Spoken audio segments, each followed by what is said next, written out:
Oui, donc nous sommes à Imagine Carmaux, donc lors du forum des associations 2013, et donc c'est avec plaisir que j'accueille Madame Fraise, une députée européenne qui nous fait la gentillesse de venir passer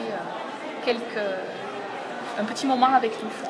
Je connaissais déjà Carmaux, c'était important pour moi de revenir vers la fin de mon mandat un petit peu pour faire un retour vers les associations, puisqu'au tout début du mandat, j'avais rencontré un certain nombre d'associations, notamment Ségaya, et puis les gens qui travaillent sur l'Occitan, sur des questions comme les antennes relais ou des questions comme l'eau. Et ça me semblait vraiment important de revenir vers eux pour rendre compte de ce qui s'est fait pendant ces quelques années au Parlement européen sur ces sujets-là et voir aussi, eux, sur les territoires, comment ils avaient pu faire avancer ces problématiques. C'est très intéressant parce qu'en début de mandat, je leur disais que nous, au niveau du Parlement européen, pour nous, écologistes, l'objectif, c'était d'obtenir une directive par rapport aux antennes relais pour que les taux d'exposition soient les mêmes dans tous les pays européens, ce que nous n'avons pas réussi à faire compte tenu de la pression et de la force des lobbies qu'on a en face de nous. Mais eux ont progressé au niveau local, sur le terrain, par la négociation. Donc c'est intéressant de voir comment en fait nos combats ou les objectifs sont les mêmes et qu'on essaie de travailler en cohérence avec des écologistes localement et dans les institutions là où on est élu.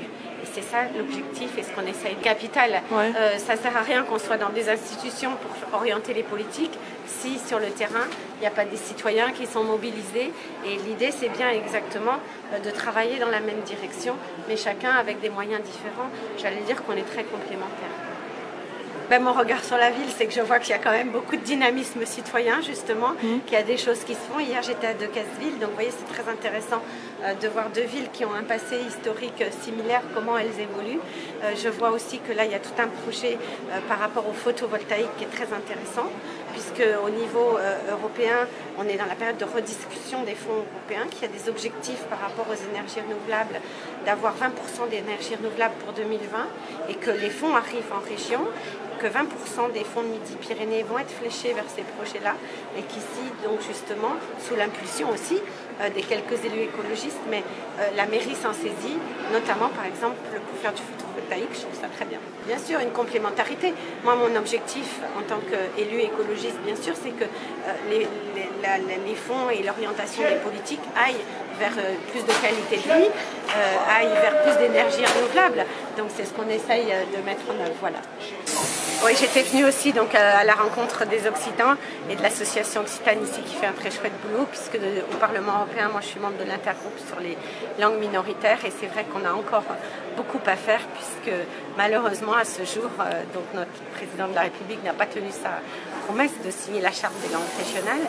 Mais dans d'autres pays européens, il en est différemment, puisque notamment l'occitan en Espagne est une langue constitutionnelle. Donc il y a toujours beaucoup à faire par rapport à ça dans un pays qui reste malgré tout très jacobin. Simplement, c'est notre richesse culturelle et donc ça n'enlève pas, ça additionne de ne pas oublier sa culture. Une langue, c'est pas qu'une langue, c'est une culture. J'espère pouvoir revenir vers vous d'ici quelques années avec des progrès encore plus grands qui auront été effectués et puis voir effectivement ces installations réalisées.